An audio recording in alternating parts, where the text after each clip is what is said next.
Another sleepless night in Beirut, and indeed in Beirut's southern suburbs. So roughly around 11 p.m. Beirut time last night, Israeli army and its Arabic spokesperson Afichai issued a warning that strikes were about to be conducted in multiple areas of Beirut's southern suburbs, claiming that these sites were weapon storage facilities used by Hezbollah. So shortly after that, at around midnight and throughout the night, Israeli jets conducted a number of airstrikes onto Beirut's southern suburbs.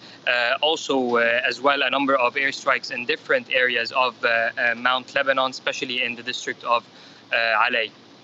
Now, Rawad, it looks like you yourself are perhaps in the suburbs of Beirut, and it looks incredibly quiet on the roads around you.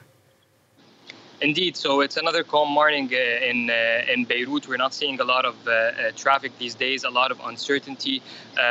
Most of Beirut's suburbs, as I mentioned, has been already evacuated. In terms of life in central Beirut and in the city of Beirut itself, we're seeing a lot of uncertainty, less traffic than usual. A lot of people are not going to homes. Schools and universities are still closed, with the school year postponed, especially for public schools, which are hosting over 200,000 internally displaced people in different parts of the country.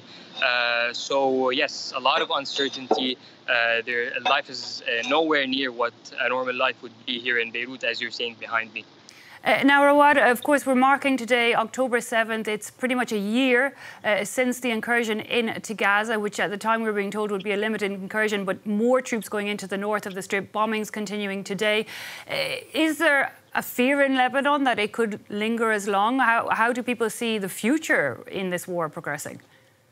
Now, it's not just a war since the October 7 massacre and since the incursion into Gaza. It's also 1 year of a war of attrition between Hezbollah here and Israel. So just to remind our viewers that the clashes and the exchange of fire between Israel and Hezbollah started on October 8th of last year. So it's also almost a year since then. However, the intensification of this conflict has only started over the past 2 weeks since the pagers attacks, the walkie-talkies attacks, the assassination of Nasrallah and other high-ranking Hezbollah officials, as well as the continuous bombardment of Beirut's southern suburb, and now with limited incursions into southern Lebanon. Yes, there is great fear and concern among the Lebanese people about the amount and duration of this conflict. How long will this war last? What is the purpose of these ground invasions into incursions into southern Lebanon? Is it a limited incursion and Israel would withdraw back? Is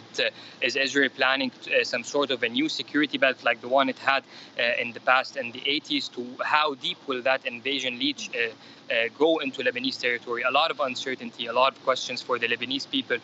Yes, this escalation started possibly 2 weeks ago, but this war of attrition has started 1 year ago as well here. And of course, Rawad, fear is still lingering that things could actually get worse in the region.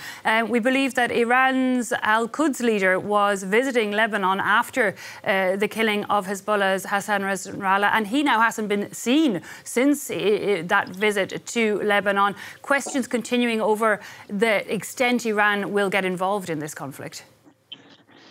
Indeed. So we know for a fact that Israel has tried to assassinate the potential successor of Secretary General of Hezbollah, Hassan Nasrallah, Hashim Safiuddin, in an airstrike a few days ago. We still have no confirmation on the fate of the potential successor of Hassan Nasrallah, Hashim Safiuddin.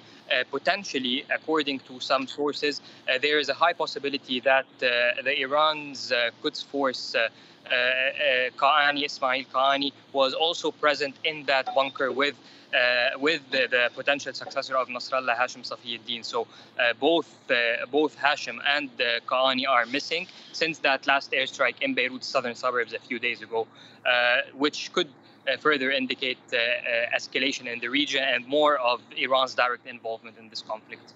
Rawad Taha, for now we'll leave it there, but thanks very much indeed for joining us and bringing us the latest on that situation in Beirut, where of course, as viewers can see, it's a very quiet on the streets there around the capital of Lebanon as that war rages on.